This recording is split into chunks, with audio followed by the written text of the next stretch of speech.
Mi hermano no sabía que la casa en donde él vivía era mía. Lárgate, solo eres un fracasado patético de 35 años, me gritó, y llamó a la policía para que me sacara, pero les mostré las escrituras, y su rostro palideció. Me llamo Fabián, tengo 35 años y, aunque no me gusta alardear, puedo decir que he construido una vida de la que me siento orgulloso. No siempre fue así. Crecí en un hogar humilde, con padres que hacían lo que podían para sacarnos adelante a mí y a mi hermano menor, Manuel. Ernesto y Julieta, mis padres, eran personas trabajadoras, pero siempre tuvieron una debilidad, Manuel. Desde pequeño, mi hermano fue el consentido, el que siempre recibía una palmada en la espalda aunque no lo mereciera. Yo, en cambio, era el mayor, el responsable, el que debía dar el ejemplo. Y lo hice, aunque no de la forma que ellos esperaban. Cuando era adolescente, no destacaba mucho. Era un chico promedio, callado, que prefería pasar desapercibido. Manuel, por otro lado, siempre estaba hablando de sus grandes planes. Voy a ser millonario, decía con una sonrisa confiada. Voy a tener una empresa, carros lujosos, todo. Mis padres lo miraban con ojos brillantes, como si cada palabra que salía de su boca fuera una profecía. Yo solo me encogía de hombros. No me importaba competir con él, porque siempre supe que las palabras no valen nada si no van acompañadas de acciones. A los 18 años, me fui de casa para estudiar en la universidad. No fue fácil. Trabajaba de noche en un restaurante para pagar mis gastos, mientras estudiaba administración de empresas durante el día. Manuel, en cambio, se quedó en casa. Decía que la universidad no era lo suyo, que él iba a aprender en la escuela de la vida. Mis padres lo apoyaban, diciendo que cada quien tiene su propio camino.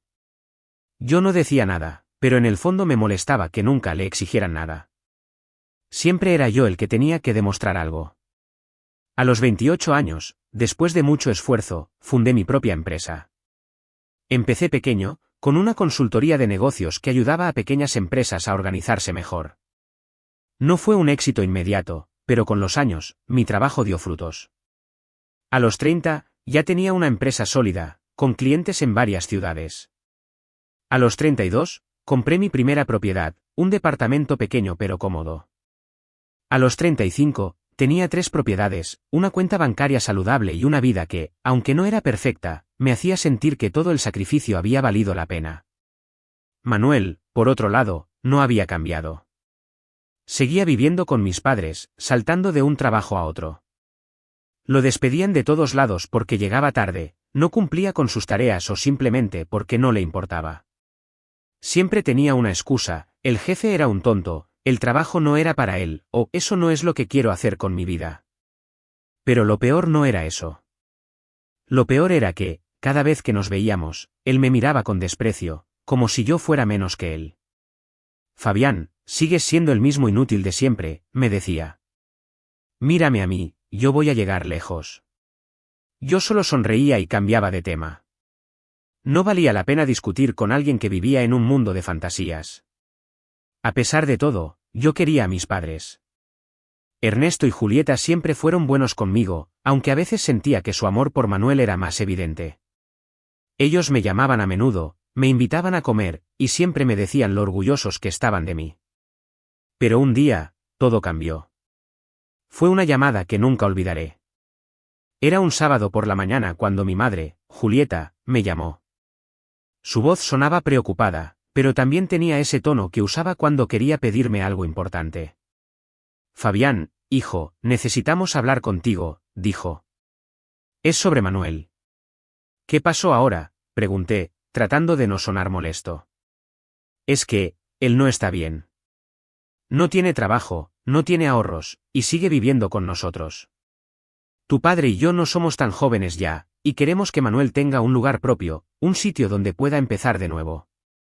Hice una pausa. Sabía a dónde iba esta conversación.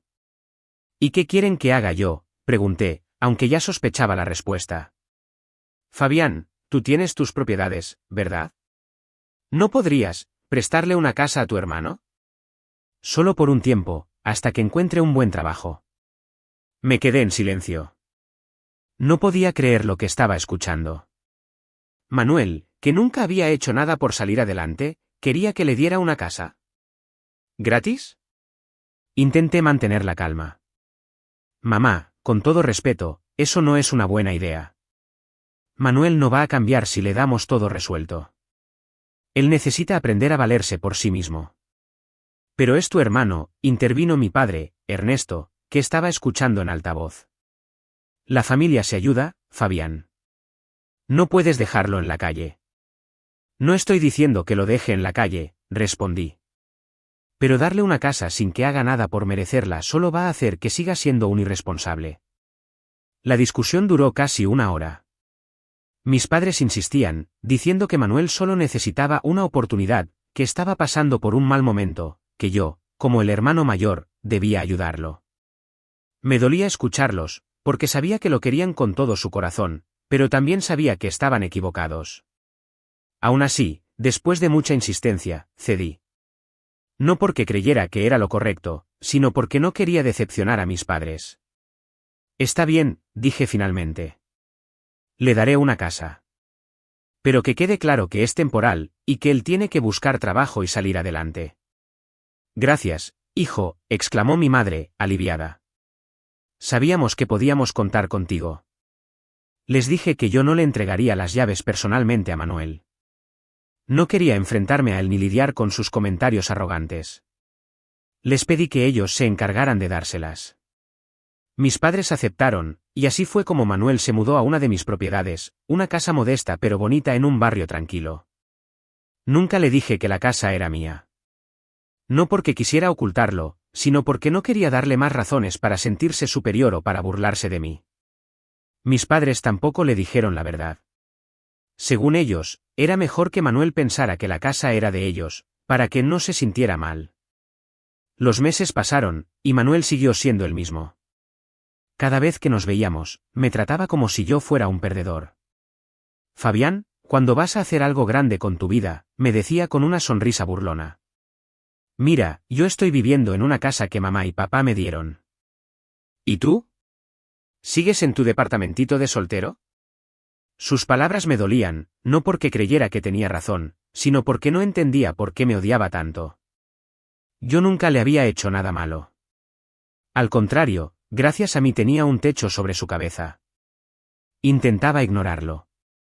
Me decía a mí mismo que no valía la pena enojarme, que algún día la vida le enseñaría una lección.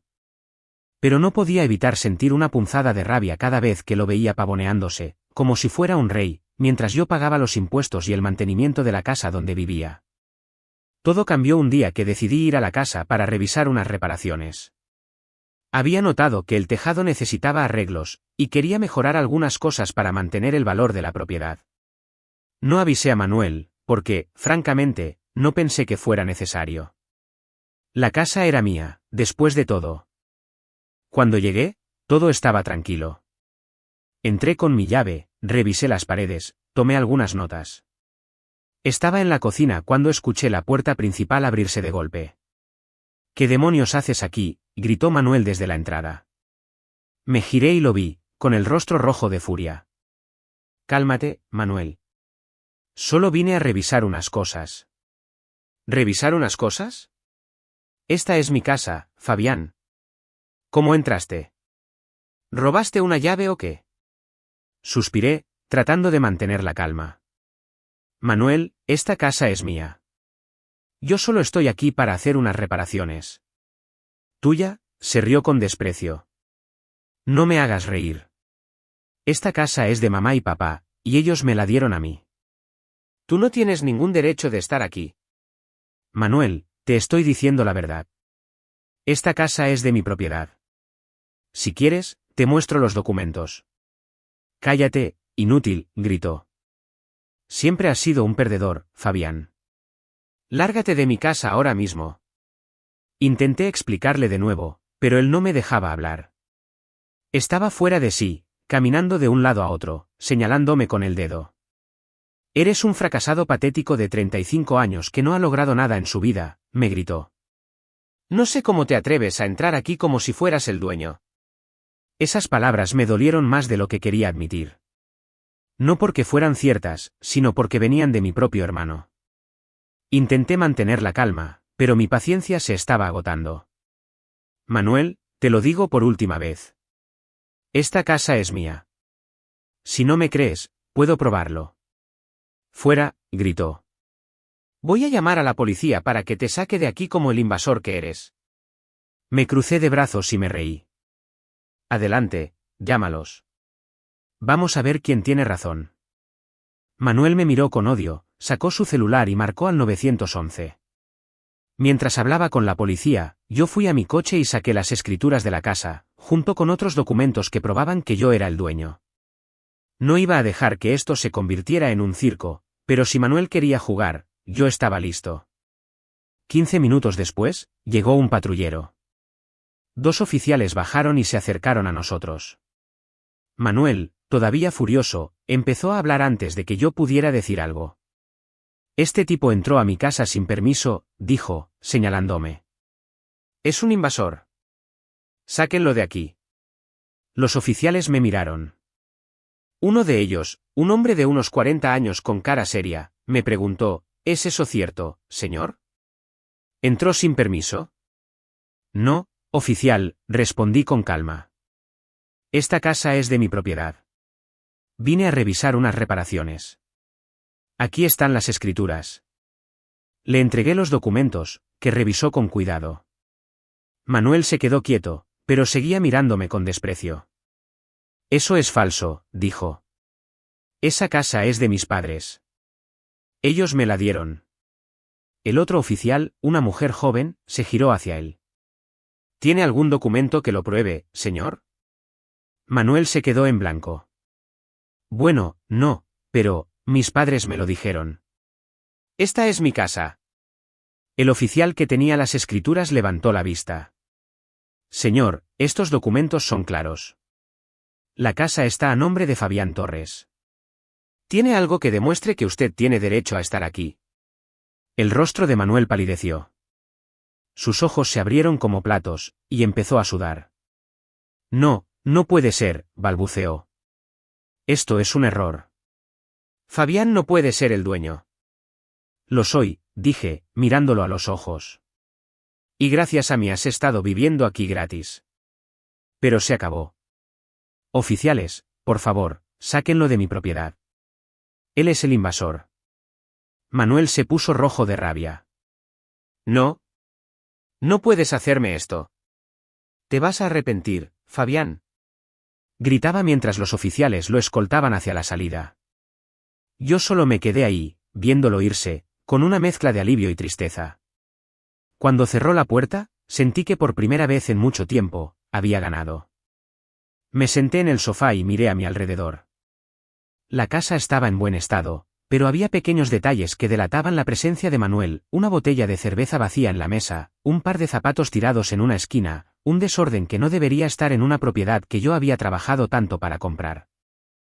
Suspiré y me dije a mí mismo que había hecho lo correcto. Manuel necesitaba aprender, y yo no podía seguir siendo el que cargara con sus errores. No había pasado ni un día completo cuando mi teléfono empezó a sonar. Era mi madre, Julieta. Su número apareció en la pantalla, y supe de inmediato que esta no iba a ser una llamada agradable. Respiré hondo y contesté. ¿Fabián? ¿Qué hiciste?, dijo sin siquiera saludar.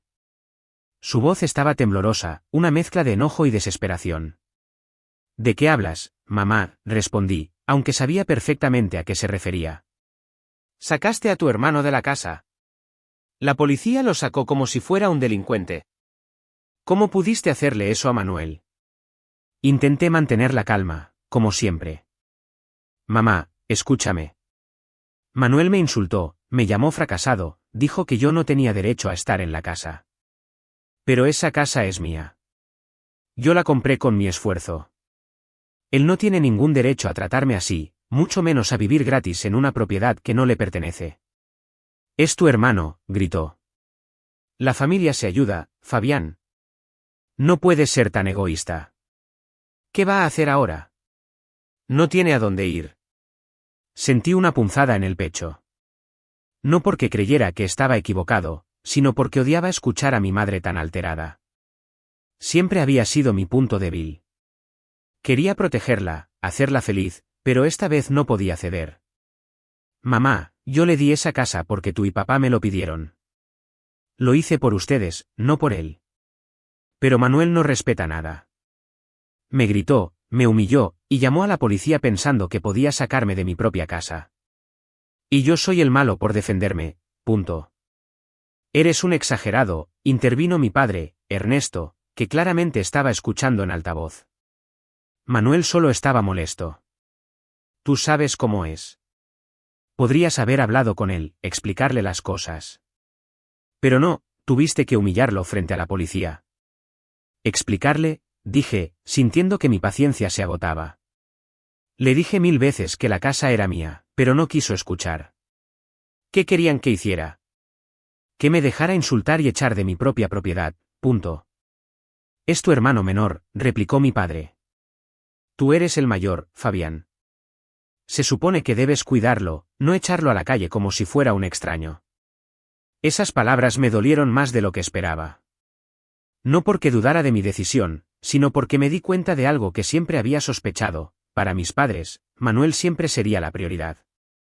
No importaba cuánto hubiera logrado yo, cuánto esfuerzo hubiera puesto en construir mi vida. En sus ojos, yo era el responsable de arreglar los desastres de mi hermano. Papá, mamá, dije, tratando de sonar firme pero tranquilo. Yo he ayudado a Manuel más de lo que él merece. Le di una casa para que viviera gratis, sin pedirle nada a cambio. Pero él no valora nada. Si quieren ayudarlo, está bien, pero no voy a seguir siendo su muleta. Que busque un trabajo, que se haga responsable de su vida. No le voy a devolver la casa. Hubo un silencio al otro lado de la línea. Luego, mi madre habló, con la voz rota. Fabián, si haces esto, no te vamos a considerar nuestro hijo. La familia se ayuda, y tú estás dando la espalda a tu hermano. Esas palabras fueron como un puñetazo en el estómago. Nunca imaginé que mis propios padres me dirían algo así. Por un momento, dudé. Pensé en ceder, en decirles que lo solucionaríamos, que Manuel podía volver a la casa. Pero entonces recordé su rostro, su risa burlona, sus insultos. Recordé todas las veces que me llamó fracasado, mientras vivía de mi esfuerzo. Y supe que no podía seguir permitiendo eso. Lo siento, mamá, dije finalmente. No voy a cambiar de opinión. Manuel necesita aprender, y ustedes también. Si quieren dejar de considerarme su hijo por esto, es su decisión. Pero yo no voy a seguir cargando con los errores de los demás. Colgué el teléfono antes de que pudieran responderme. Mi corazón latía con fuerza, y mis manos temblaban. Me sentía liberado, pero también roto. Había perdido algo ese día, no solo la relación con mi hermano, sino también una parte de la conexión con mis padres. Sin embargo, por primera vez en mucho tiempo, sentí que estaba defendiendo mi propio valor. Los días siguientes fueron un torbellino. Mis padres no volvieron a llamarme, y yo tampoco los busqué. Me concentré en mi trabajo, en mi empresa, en las cosas que me hacían sentir que valía la pena. Pero no podía evitar pensar en Manuel. ¿Dónde estaría? ¿Qué estaría haciendo? Una parte de mí, la parte que todavía lo veía como mi hermano pequeño, se preocupaba por él. Pero la otra parte, la que estaba harta de sus actitudes, me decía que esto era lo mejor para todos. Un mes después, me enteré que Manuel había conseguido un trabajo. No era gran cosa, un empleo en un almacén, cargando cajas, con un sueldo mínimo. Mis padres lo habían presionado para que buscara algo, diciéndole que no podía seguir siendo un mantenido. Me sorprendí porque por primera vez, parecía que Ernesto y Julieta estaban empezando a entender que Manuel necesitaba hacerse responsable. Aún así, no podía evitar sentir una mezcla de satisfacción y amargura. Satisfacción porque, al fin, mi hermano estaba enfrentando las consecuencias de sus acciones. Amargura porque mis padres seguían sin hablarme, como si yo fuera el villano de la historia. Decidí dejar que el tiempo pusiera las cosas en su lugar. Siempre había creído que el tiempo era el mejor juez. Pasaron 5 meses desde aquel día en la casa. Poco a poco, empecé a retomar el contacto con mis padres. Al principio, eran conversaciones cortas, incómodas, llenas de silencios. Pero con el tiempo, comenzaron a suavizarse. Mi madre me llamó un día para invitarme a almorzar, y aunque dudé, acepté. Quería sanar las cosas, no por ellos, sino por mí. No quería vivir con rencor. Durante el almuerzo, mis padres me contaron que Manuel estaba cambiando. Según ellos, el trabajo en el almacén lo estaba haciendo más responsable. Había dejado de hablar tanto de sus grandes planes y estaba enfocándose en mantener su empleo. No sonaba como el Manuel que yo conocía, pero me alegró escuchar que, al menos, estaba intentando. Unos días después, me encontré con él por casualidad en un centro comercial. Estaba comprando algo en una tienda cuando lo vi, cargando un par de bolsas. Me miró, y por un segundo, pensé que iba a ignorarme o a empezar una discusión. Pero en lugar de eso, bajó la mirada y se acercó. Fabián, dijo, con un tono que no reconocí. ¿Podemos hablar? Asentí, y nos sentamos en una cafetería cercana. Por primera vez en años, Manuel no parecía estar fingiendo. No había arrogancia en su voz, ni burlas en su mirada. Lo siento, dijo, mirando su café. Me porté como un idiota. Pensé que era mejor que tú, que tenía derecho a todo. Pero me equivoqué. No sabía que la casa era tuya, y aunque lo hubiera sabido, no tenía derecho a tratarte como lo hice. Me quedé en silencio, procesando sus palabras. Una parte de mí quería creerle, pero otra parte, la que había soportado años de sus insultos, seguía desconfiando. Manuel, dije finalmente, lo que me hiciste dolió. No solo ese día, sino todos los años que me trataste como si no valiera nada. Pero quiero que sepas que no te guardo rencor. Solo espero que estés aprendiendo algo de todo esto. Lo estoy intentando, respondió. El trabajo no es gran cosa, pero es algo. Y, bueno, me di cuenta de que no puedo seguir viviendo como si todo me lo merezco. Asentí. No iba a darle una palmada en la espalda ni a decirle que todo estaba olvidado. Pero tampoco quería seguir cargando con esa rabia. Me alegra que estés cambiando, dije. Pero de ahora en adelante, tienes que ganarte las cosas. No voy a darte nada regalado, no porque no te quiera, sino porque necesitas aprender a valerte por ti mismo. Él asintió, y por primera vez, vi algo parecido a la humildad en su rostro. Nos despedimos sin promesas ni grandes gestos. Era un comienzo, pero solo eso, un comienzo. Cuando llegué a casa esa noche, me sentí más ligero. No todo estaba resuelto. Mis padres y yo todavía teníamos mucho que hablar, y mi relación con Manuel iba a ser un proceso largo. Pero por primera vez, sentí que era libre. Libre de las expectativas de mi familia, libre de la necesidad de probarme ante ellos, libre de cargar con los errores de mi hermano. Había defendido mi lugar, y aunque el camino no había sido fácil, valía la pena. La casa, mi casa, estaba en silencio. Pero esta vez, el silencio no era pesado. Era el silencio de alguien que, al fin, estaba en paz consigo mismo. Suscríbete para más historias diarias.